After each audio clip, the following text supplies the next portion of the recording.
Selamat siang. Hari ini kita akan belajar ya gimana caranya untuk dapatkan 100 juta pertama dari YouTube. Dan ini sebenarnya original ya. Cuma karena waktu itu saya pakai judul seperti ini di Facebook, ditolak gitu loh. Karena memang kayaknya Facebook nggak kepengen judul yang terlalu heboh gitu ya kan. But anyway, hari ini saya akan ngomongin mengenai ini dan juga of course gimana caranya supaya ini ya kalian mesti punya banyak views dan subscribers dulu ya. Oke, hari ini kita akan ngobrolin ini. Sebelum itu coba tadi saya pengen lihat dulu nih, ini dari kota mana aja nih, banyak banget nih, luar biasa ya. Tadi saya lihat ada yang dari Papua, ada yang dari Tangerang, Gresik, siapa nih? Banyak sekali nih. Oke, coba yang dari kota mana aja? Surabaya, halo. Surabaya, halo.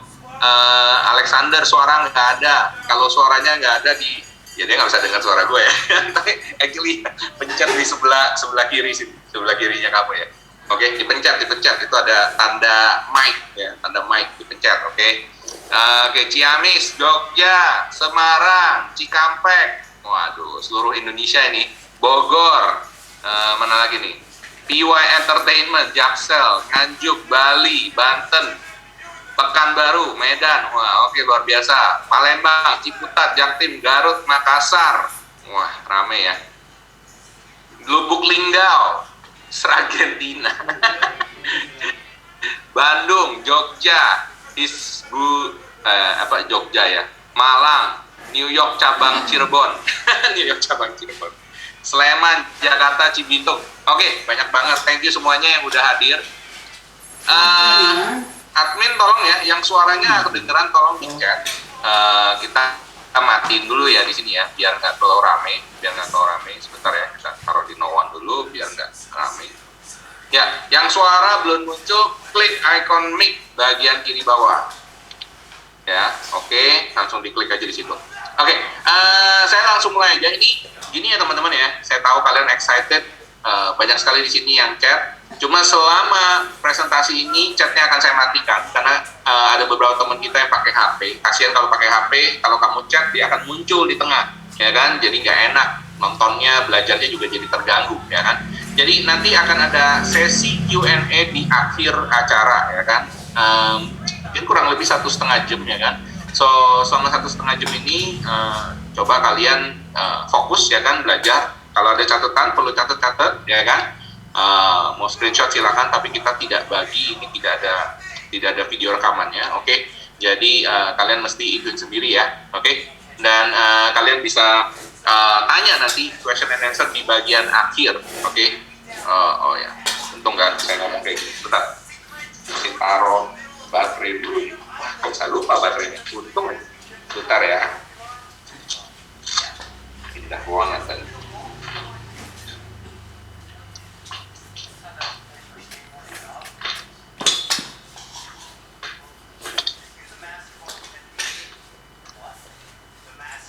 Oke, bisa kelihatan semuanya ya? Aman? Kalau aman kasih jempol. Oke, selamat datang teman-teman. Welcome to webinar. Gimana caranya rahasia menghasilkan 1 juta per tahun dari YouTube dan gimana caranya dapetin views dan subscribers yang banyak. Saya akan bacain dulu pollnya ya. Ini ada yang belum isi poll. Saya lihat ini baru 76% yang isi. Masih ada yang mau ngisi? Kalau ada yang mau isi silakan ya. Saya tunggu 1, 2, 3, 4, 5, udah selesai. Saya stop ya, saya end polling ya. Oke. Coba di sini. Berapa yang sudah punya channel YouTube? 37% belum punya. Oke, yang paling banyak sudah punya tapi view-nya sedikit. Oke. Ini sekitar 59%. Yang view sudah lumayan banyak, ada 7 orang kan. Wah, lumayan. Luar biasa nih ya. Oke. Untuk apa Anda buat YouTube channel? Ini yang paling banyak itu cari tambahan uang. Ini masa pandemi memang ya.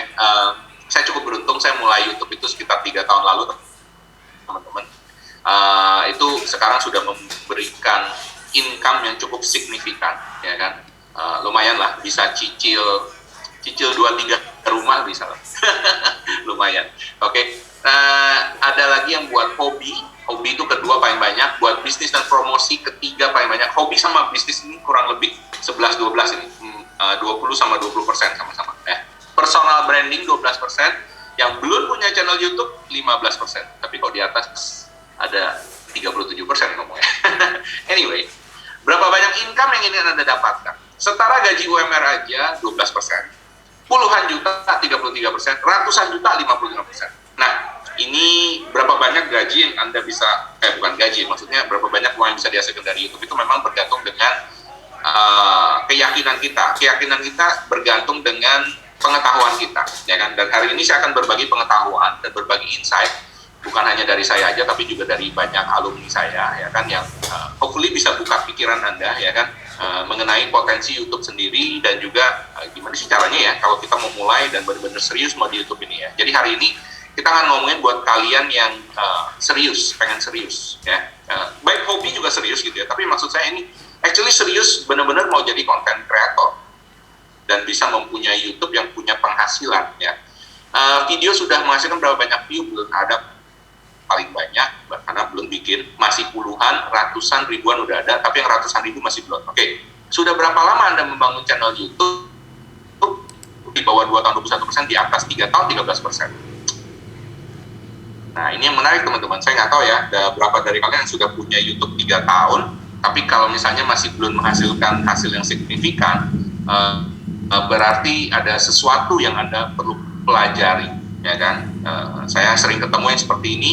Saya nggak tahu, mungkin aja Anda sekarang juga sudah banyak penghasilannya dari sini, tapi cuma pengen tahu aja seperti apa, nggak masalah juga. Tapi kalau misalnya Anda sudah, saya kasih kesempatan diri saya biasanya tuh 2 tahun kalau ngerjain kayak channel YouTube. Semestinya sekarang dengan ilmu yang saya sudah ngerti sekarang, mungkin kurang dari setahun mestinya sudah bisa jalan gitu ya. Tapi untuk teman-teman yang mungkin dari nol, coba-coba tes sendiri atau gimana, pokoknya kacak-aduk kayak saya di awal gitu ya, mungkin mestinya sekitar 2 tahun itu udah stabil, dan 3 tahun kayak saya ini udah lebih gitu, menghasilkan hasil yang signifikan.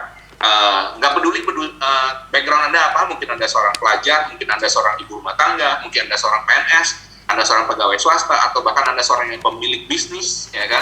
Semua orang bisa menghasilkan di YouTube ini. Nah, oke, yang terakhir nih, apakah channel YouTube sudah menghasilkan uang? Belum, paling banyak, tapi sedikit. Yang sudah menghasilkan lumayan besar nggak ada. Oke, berarti belum ada. Oh, ada 1 orang sebenarnya. Oke, seberapa besar keyakinan Anda bahwa YouTube bisa menghasilkan uang? Nah, ini menarik ya. 7% ngomong masih belum yakin. Oke, berarti memang ini yang kalian perlu pelajari ya. Kalian perlu lebih serius. Yakin bisa 40%, sangat yakin bisa ada 52%. Bagus banget. Oke, kita akan mulai sekarang teman-teman. Saya end dulu pollingnya. Oke. Saya akan share screen. Sebentar.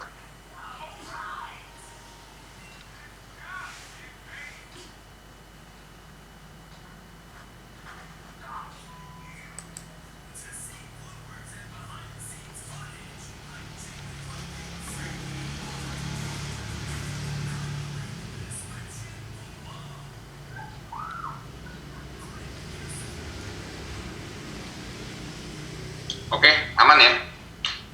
Aman, admin? Aman semua? Bisa kelihatan? Bentar, saya mesti tanya admin dulu. Make sure soalnya.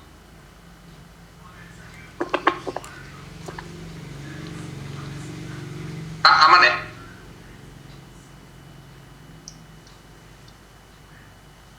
Oke, kayaknya sih aman. Oke, sip. Ya, sudah aman. Oke, kita langsung lanjut ya. Ada chat di sini. Oke, ya. Alright, selamat datang di webinar Rahasia Hasilkan 1 Juta Pertama dari YouTube bersama saya Michael Sugiarto. Ya, hari ini terima kasih sudah menyempatkan diri untuk hadir. Siapkan waktu mungkin sekitar 1,5 jam sampai 2 jam bahkan ya kan. Tergantung nanti pembicaraan kita, kalau banyak yang nanya juga biasanya bisa lebih panjang ya kan. Tapi pertanyaan nanti di bagian akhir ya. Kalian misalnya somehow di dalam webinar ini Anda keluar ya, nggak usah chat, nggak usah permisi, nggak usah ya kan. Oke, kalian mau keluar aja, nggak ada masalah ya kan. Nanti kalau kalian masuk lagi tinggal chat sama admin aja ya. Admin saya nggak ada tulisan kohos itu semua admin saya ya. Oke, ada 7 hal yang akan kamu pelajari hari ini. Yang pertama itu 2 masalah YouTuber pemula. Saya lihat di sini cukup banyak YouTuber pemula dan mungkin ini relevan dengan Anda. Kemudian problem terbesar, kenapa masih banyak orang meskipun sudah punya YouTube atau bahkan yang tadi saya lihat sudah beberapa tahun punya, tapi masih belum bisa making money yang signifikan ya. Mungkin making money beberapa puluh dolar, berapa ratus dolar masih dapat gitu ya. Tapi kalau saya ngomong ini signifikan ya, artinya duitnya ini gede gitu ya, benar-benar bisa kamu hidup dari sini gitu. Oke. Nah, kemudian 3 keuntungan kalau kamu bisa punya YouTube channel sukses, ini menurut saya penting supaya kamu tahu targetnya ya kan. Kalau kamu orang nggak ngerti targetnya, cuma tahu doang kayak gitu, kalian ya bikinnya juga ngasal-ngasal gitu ya. Oke. Dan kemudian 5 jenis income yang bisa mendapatkan 10 sampai 100 juta per bulan dari YouTube. Oke, menarik kan ya. Dan kemudian rahasia gimana cara dapat. Oke. Dan kemudian terakhir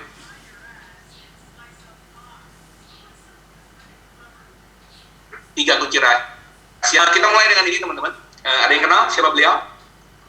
Warren Buffett. Iya, kakek kaya.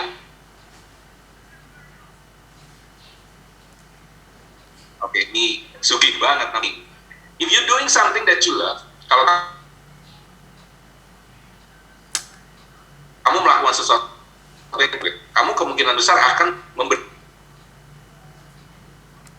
upaya energi dan tenaga kamu, ya kan, di dalam hal yang kamu suka itu.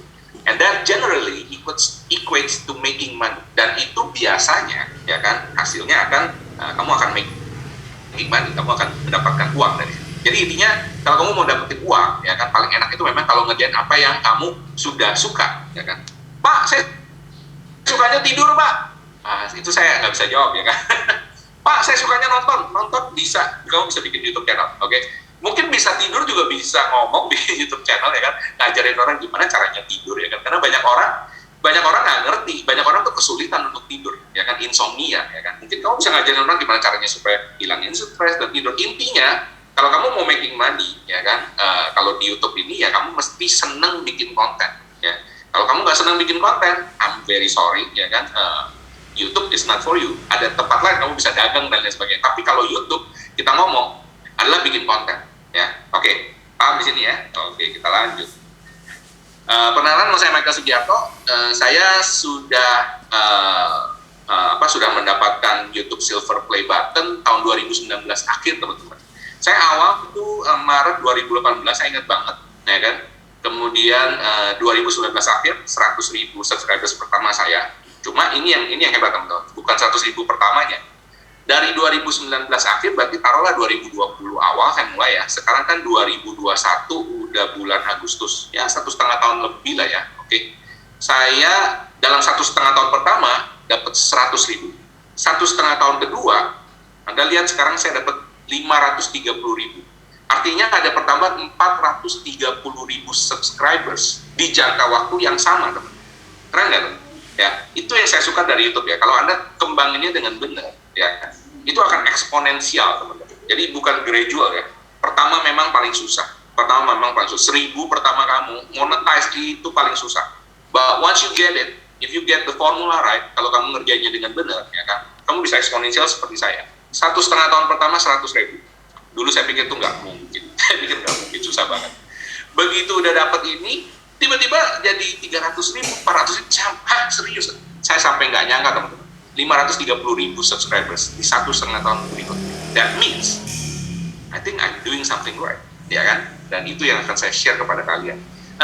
Di Gimaru, saya mendirikan di Gimaru bareng dengan 2 partner saya, ini Mas Andri dan Antoni, ya kan? Kalau kalian pengen belajar bisnis online, ya kan, kalian bisa belajar bareng-bareng dengan kita. Kita ada satu lagi gimana caranya bikin bisnis online 1 miliar, ya kan. Kita kebanyakan bikin seminar dulu sebelum pandemi, banyak offline, teman-teman. Kita di Jakarta, Surabaya, gede banget seminarnya, rata-rata seminar tuh ratusan orang, teman-teman, dan juga ada workshop seperti ini. Kita ngajarin orang gimana bisnis online, fokusnya di Instagram waktu itu, ya. Dan kita udah punya banyak sekali angkatan, teman-teman. Anyway, jadi kita kita memang senang sharing gitu. Tapi background kita ini bukan motivator ya, teman-teman ya. Mohon maaf, saya bukan motivator ya kan. Saya ini memang content creator dan juga pebisnis online, teman-teman ya. Jadi saya mau make sure aja bahwa kalian nggak salah paham ya kan. Saya bukan orang yang bikin buku kemudian saya bikin seminar, enggak ya kan. Saya memang kerjain apa yang saya ngomong ya. Oke. Nah, di tahun 2018, teman-teman, Saya mulai YouTube saya 13 Maret 2014, saya ingat banget, ya kan. Ini benar-benar ngebuka pintu yang luar biasa buat saya, ya kan. Nah, nanti saya akan ceritain gimana ceritanya supaya kalian paham juga, ya kan, supaya kalian paham juga kok bisa. Saya pertama kali bikin YouTube, teman-teman, itu bukan untuk dapetin AdSense, ya kan, beda. Saya nggak kepikiran YouTube buat bikin AdSense. Saya waktu itu cuma pengen sharing dan bangun personal branding.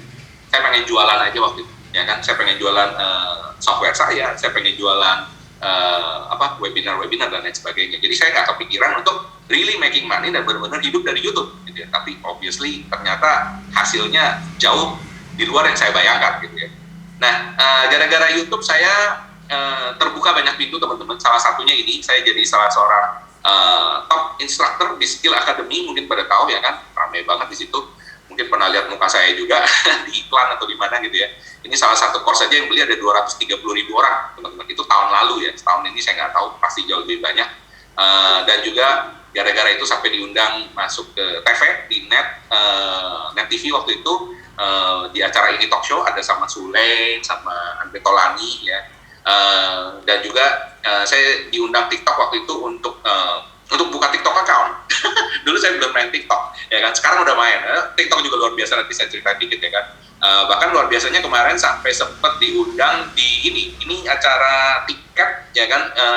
Ini pembicaranya semua orang bule, ya kan. Jadi saya kayaknya satu-satunya orang Indonesia ada pembicara kalau nggak salah, ya kan. Saya ngomongin gimana dapat 100.000 TikTok followers in 3 weeks, which is benar, saya dapat 100.000 TikTok dalam waktu 3 minggu doang. Luar biasa banget, ya kan. Inggris saya berantakan, tapi I don't care. Makanya ngomong aja gitu kan, ya, pede aja, ya. Dan juga ngebuka kesempatan lain banyak, teman-teman, kalau terutama ada pembicara atau ada consultant or anything, ya kan, personal branding bagus gitu ya. Terlebih kalau saya di bisnis online, ya kan. Jadi saya kemarin sempat diundang di Microsoft, bayangin coba bisa ngomong di Microsoft, teman-teman, luar biasa kan. Di XL, jadi ini acara nasional, teman-teman, XL seluruh Indonesia, vendor-vendor, Microsoft juga kemarin paling baru terakhir saya bareng dengan Ivan Gunawan, teman-teman. saya juga kaget waktu itu, sama Ivan Gunawan, luar biasa, saya bilang. Ini masuk di acaranya HSBC, ya kan, kita promosin HSBC punya produk waktu itu. Ini juga sempat ikut press conference. Ini menarik, teman-teman, kalau mungkin Anda belum pernah jadi influencer, ya kan. Saya juga bukan pamer, ya, sorry ya teman-teman, ini mengasih tahu aja, saya juga nggak pernah, ya kan. Hoki aja gitu ya, maksudnya diundang itu, dan kemudian luar biasanya kalau diundang press conference, ya, saya pikir saya masih presentasi gimana tuh kayak gini nih. Saya pikir saya masih presentasi 1,5 jam, 2 jam. Ada, teman-teman, ya kan. Saya cuma datang dikasih cue card gitu ya, ngomong 5 menit doang. 5 menit, seriously, saya cuma ditanya 2 pertanyaan, saya jawab, habis itu foto-foto pulang. Dan itu dibayar, semuanya dibayar, transportasi dibayar, hotel dibayar, dapat semua, sama masuk koran segini banyak publikasi nasional. Bayangin coba, kalau Anda ngomongin personal branding, apa nggak keren tuh? Dulu mungkin kamu perlu bayarin orang untuk biar bikin publikasi, sekarang kamu dibayarin masuk publikasi nasional lagi. Luar biasa kan? Nah, itu dia powernya kalau kamu udah jadi quote-unquote influencer, ya kan. Ini Teknobi, teman-teman. Oh, ini udah ini 3.000, teman-teman. Hari ini saya lihat 530.000. Ini beda sebulan doang, teman-teman, ya. Jadi luar biasa, teman-teman. Dulu saya mau dapat 1.000 subscribers pertama, saya perlu 4,5 bulan, teman-teman. 4,5 bulan, 45 video. 45 video, 4,5 bulan baru monetize. 1.000 subscribers, 4.000 jam tayang. Sekarang satu hari bisa 2.000 subscribers, ya kan? Sekali lagi, ini bukan buat pamer, teman-teman, ya, tapi saya pengen ngasih tahu aja bahwa saya ini loh bukan siapa-siapa, beneran, ya kan? Saya ini sama kayak kalian ketika kalian pertama kali mulai. Saya rasa Anda mungkin beberapa kalian mirip dengan saya 3 tahun lalu, ya kan? 3 tahun lalu. Jadi istilahnya ini adalah waktu yang tepat untuk mulai, dan kalian bisa lihat sendiri nanti ya perjalanan saya dari yang benar-benar buta, nggak ngerti, hoki-hokian, sampai akhirnya saya ketemu formulanya gimana caranya supaya bisa cepat, ya. Kalau Anda mau kepoin saya, silakan. Ini di Instagram ada Michael Sugia, M1 Sugi, bukannya alay, karena Michael Suginya udah diambil orang. Tadinya mau Michael Sugiarto. Atau ke Telegram saya di sini, t.me/Michael_Sugiarto, ya. Alright, kita langsung mulai isinya sekarang. Nah, ini dia, teman-teman. Terutama buat Anda YouTuber pemula, perhatikan baik-baik. Mungkin aja ini masalah Anda, ya. Ini ada 2 masalah YouTuber pemula yang saya identifikasi. Oke. Yang pertama itu adalah orang-orang yang terlalu perfeksionis. Mungkin Anda kenal beberapa di antaranya, atau mungkin Anda sendiri. Nah, yang kedua, ini kebalikannya 180 derajat, teman-teman. Terlalu ngasal. Oke, bedanya di mana? Saya jelasin. Ini ciri-ciri orang yang bikin perfeksionis ya. Jadi sebelum syuting video tuh ya, waduh, biasanya tuh perencanaan tuh panjang banget, maunya perfect, bagus, ya kan? Bikin skrip, ya kan? Kemudian udah kayak sinetron, kadang-kadang editingnya mesti bagus, wah, syutingnya, pencahayaan, ganti tempat, lokasi, ganti baju, makeup dan lain sebagainya, reshootnya terlalu banyak, ya kan? Anda kenal dengan orang-orang seperti ini? Ya, saya dulu juga begitu, teman-teman. Oh ya, by the way, background saya ini wedding videographer, teman-teman. Cukup lama, 10 tahunan, ya kan? Jadi saya ngerti banget lah kalau ngomongin syuting dan lain sebagainya, peralatan, saya paham banget gitu, ya kan? Karena kerjaan saya gitu, saya wedding videographer gitu ya, dan bahkan saya waktu itu bukan di Indonesia, di Los Angeles gitu, jadi banyak yang kerja sama saya actually, itu ada orang-orang yang memang sudah kerja di Hollywood, ya kan? Jadi saya belajar sama mereka actually, belajarnya langsung teman-teman. Oke, jadi kalau ngomong bikin video yang perfect, ini kebanyakan penyakit dari orang-orang yang quote-unquote mungkin merasa dirinya itu sudah ada nama atau orang yang kepengen istilahnya bangun brand atau lain sebagainya ya. It's not a bad thing, of course, ya kan. Tapi masalahnya kalau Anda baru mulai YouTube dan Anda terlalu perfeksionis seperti ini, algoritma YouTube tidak akan membantu Anda, ya kan. Ini terjadi dengan beberapa orang yang saya kenal dekat juga, ya kan. Saya ngomong waktu itu, saya bilang, Pak, kalau bikin harus konsisten, Pak, saya bilang. Seminggu minimum sekali lah, Pak. Oh, nggak bisa, kita mesti gini-gini. Akhirnya dia bikin, wah, bagus, semuanya memang bagus, hasilnya keren. 1 bulan, baru 1 video. 1 bulan 1 video, dia posting, and what happened? Nggak ada yang nonton. Yang nonton ya orang-orang yang kenal dia dekat, ya paling cuma berapa ratus view, habis itu mandek, ya kan? And then what happened? Dianya juga mandek. Karena dia pikir, wow, udah bikin capek-capek, udah yang gue kasih daging, ya kan, hasilnya bagus, cara ininya gue udah bayar orang mahal juga, syuting dan lain sebagainya, segala perjuangan gue hasilnya cuma berapa ratus views, ya kan, bahkan yang lebih sedih berapa puluh views. Oke, kalau Anda misalnya mikir seperti itu, ya kan, Anda selama-lamanya tidak akan bangun YouTube-nya nggak bakal jalan, ya. Oke, so don't be like that, don't be too perfect. Oke, nanti gimana caranya saya akan kasih tahu. Yang kedua, ini kebalikan 180 derajat. Saya juga sering banget melihat gini, ya kan, terutama anak-anak yang pemula, baru mulai, ya kan. What happened? Mereka cuma produce a lot of video, ya kan, tidak ada perencanaan. Bahkan saya pernah, yang paling hebat, yang pernah saya kenal waktu itu, ya kan, saya lupa namanya siapa, kayaknya datang ke ini juga, dia satu hari, bisa produce 2-3 video. Oke, memang sih dia bikin gaming ya, gaming gampang, oke. Kamu tinggal record gitu, selesai, terus langsung upload. Tapi tidak ada perencanaan, oke? Tidak ada perencanaan. Dia nggak ngerti algoritma, nggak ngerti. Kualitas kontennya biasanya ya sekadarnya, ala kadarnya, kontennya rendah. Kualitas produksinya apalagi, ya kan? Paling gampang ya, bikin ya langsung di-upload, oke? Tapi ada but-nya, oke? Yang model kayak gini masih lebih mending dibandingin dengan yang terlalu perfect. Karena kalau terlalu perfect, dia bikinnya cuma 1, maksimum saya kasih waktu 5 video lah. 5 video, habis itu pasti quit. Karena kenapa? Nggak ada yang nonton. Ya kan, egonya kena. Yang terlalu ngasal, ini kebalikan sama-sama. Nggak peduli, ada yang nonton apa nggak ada yang nonton. Oke? Dia sadarnya, ketika 1 tahun kemudian, atau berapa bulan kemudian, kalau paling cepat ya kan, biasa setahun, 2 tahun, dia bilang, gue udah bikin begini banyak video, kagak ada yang nonton. Gitu. Why? Saya pernah ketemu seorang guru, ya kan, kalau ada seorang guru ya kan, guru matematika basically. Jadi dia waktu itu dia bilang, saya udah 2 tahun Pak bikin video, videonya udah ada 200 atau 400, saya lupa, banyak sekali gitu ya. Kok nggak ada yang nonton, ya kan? Subscriber juga belum sampai 1000, 2 tahun bikin, bayangin, dengan ratusan video. Saya lihat, wah, this is the problem. Ternyata videonya itu cuma video dia bikin soal, kayaknya mungkin lagi koreksi ulangannya anak-anak, terus judulnya juga kayak angin kohesif, kayak gitu-gitu. I mean, who the hell looking for that kind of judul gitu? Siapa yang mau nyari video kayak gitu? Ya pasti nggak ada lah. Oke? Nah, hari ini hopefully akan merubah pikiran Anda ya mengenai apa yang harus dibikin dalam video YouTube Anda. But, teman-teman, that is not the biggest problem. The biggest problem masih ada. And this is very, very big. I hope kalian bisa kenalin problemnya ini. Jadi kalian bisa fix secepat mungkin. Problemnya apa? Kepengen doang. Yes, kepengen doang. Most people cuma kepengen, ya kan? Pengennya gini nih, pengennya banyak subscribers, tapi jarang upload, nggak pernah upload. Oke, yang penting idenya ada di sini, tapi nggak pernah syuting. Kalau syuting tuh kayak, aduh, gimana gitu, susah banget. Kan udah habis syuting, terus ada lagi yang banyak model gini, syutingnya banyak, tapi nggak pernah diedit. Ya kan, nggak pernah diedit, ya nggak pernah upload. Oke, alright, that's another thing. Oke, nanti saya jelasin gimana cara mengatasinya. Oke, kemudian pengennya ngetop, cepet ngetop pokoknya, apalagi yang bangun personal branding ya kan, tapi males bikin konten, ya kan, males, nggak pernah riset intinya, ya kan, pengennya banyak views tapi nggak pernah riset apa yang disukai orang, terus pengennya kaya, pengennya YouTube-nya langsung making a lot of money, ya kan, tapi maunya instan, terus yang terakhir pengennya sukses tapi nggak berani bayar harga.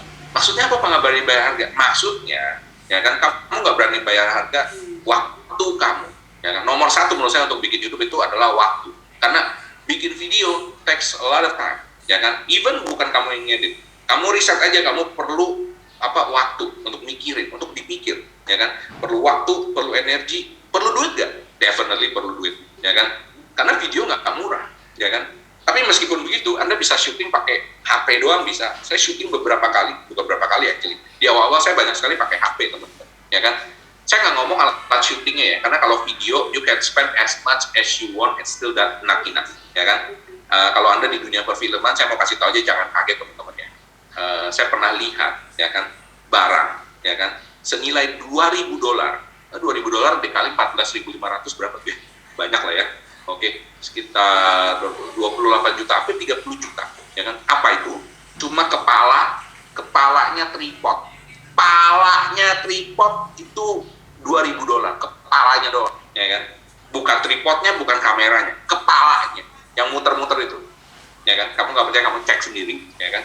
Nah, makanya saya bilang, kalau mau ngomong masalah duit, kamu mau ngabisin di perfilman gampang, banyak dan harganya mahal-mahal. Kan? Tapi kamu tuh cuma bikin YouTube, ingat, ya kan? YouTube itu tidak perlu seperti itu, ya kan? Dan bahkan menurut saya jangan terlihat terlalu profesional, terlalu bagus, oke? Karena kenapa? Itu bukan video yang orang kebanyakan pengen nonton. Kalau mau nonton bagus, nonton aja film sekali, ya kan? Oke, paham di sini ya? Jadi, don't need to be perfect, you just need to do it. Alright, sekarang kita langsung masuk. Kenapa sih orang bisa gagal? Ya kan? Kenapa dia bisa gagal? Oke, ini dia. Pertama, banyak kan orang gagal karena dia nggak ada di lingkungan yang tepat. Maksudnya apa? Coba kamu lihat sekeliling kamu, ya kan? Atau mungkin teman-teman kamu, ya kan? Ada berapa orang sih teman-teman dekat kamu atau keluarga kamu yang sama punya passion atau keinginan pengen bikin YouTube? Ada lebih dari satu orang? Saya rasa jarang. Satu orang aja. Ada? Saya rasa juga jarang. Kok bisa tahu, Pak? Ya karena it happened to me too, ya kan? Jarang sekali. Nah, what happen is kalau kamu berada di lingkungan tidak tepat, terlebih kalau misalnya orang tua kamu tidak mendukung, suami atau istri kamu tidak mendukung, atau keluarga kamu tidak mendukung, ya kan, atau teman-teman kamu tidak mendukung, kebanyakan tuh mereka karena nggak ngerti, dia akan berusaha untuk memprotek kamu. Udah lah, lu ngapain bikin YouTube, ngimpi aja, nggak mungkin lu bisa sukses, ya kan? Mungkin ngomongnya nggak sekasar itu, tapi ngomongnya, ya udahlah, daripada bikin itu, kamu mendingan belajar, ya kan? Belajar yang benar, sekolah yang benar, ya kan? Biar bisa jadi sarjana, ya kan, sarjana nanti kamu jadi insinyur, ya kan, jadi pengusaha, jadi apa, well that's good, saya juga ngajarin orang jadi pengusaha dan lain sebagainya, tapi menurut saya ada banyak orang juga, ya, mungkin passion hidupnya itu tidak semata-mata cuma buat itu doang, gitu, ya kan, tidak semata-mata buat cari duit seperti itu doang, ada beberapa hal yang actually lebih penting daripada itu untuk menafkahi hasrat ininya, hasrat dirinya gitu ya, yang perlu dipenuhi gitu ya. Jadi kadang-kadang kita sebagai orang tua juga mesti paham. Tapi kalau saya sih orang tua yang cool, anak saya suruh bikin YouTube malah.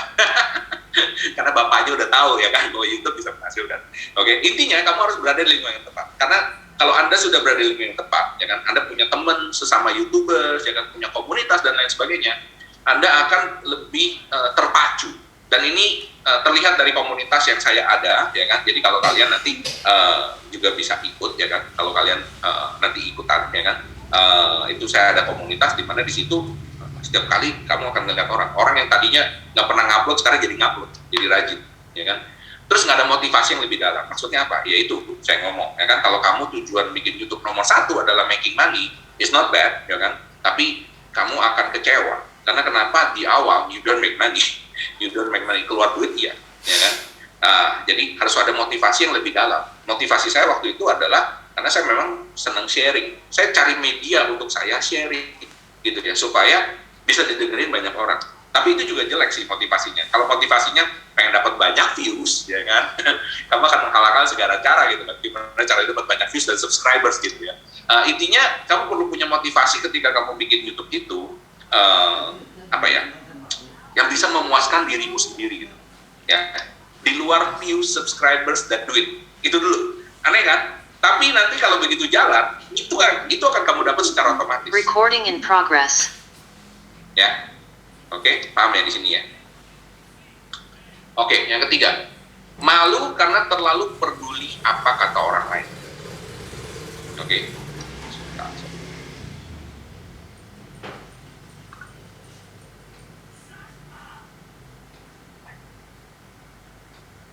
Kenapa bisa gagal? Karena kita malu karena terlalu peduli apa kata orang lain. Ini menurut saya silent killer banget, ya kan? Banyak orang yang istilahnya YouTube-nya ya mati, bukan cuma YouTube sih, cita-cita mati karena terlalu peduli apa kata orang lain. Betul kan? Banyak dari kita, ya kan, termasuk saya sendiri juga, kadang-kadang terlalu mikirin, ya kan, apa sih pendapat orang lain. Maksudnya kenapa? Jadi kamu udah bikin YouTube, ini bukan tidak di-encourage, okay? Kamu bikin YouTube, terus kamu dapat kayak orang komen-komen kayak terus lah. Kayak gini aja lu, oke.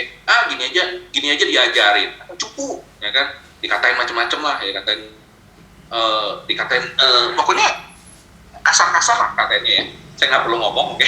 Tapi Anda tahu sendiri, netizen itu kalau ngomong tuh nggak pakai aturan. Mungkin karena dipikir kita nggak pernah lihat mukanya dan lain sebagainya, ya kan. Itu kadang-kadang gitu. Jadi bijaksana teman-teman ketika Anda komen, ya kan. Mungkin saja Anda membunuh seseorang, ya kan. Bukan membunuh orangnya langsung, tapi Anda membunuh cita-citanya. Dan saya percaya ada yang namanya apa ya?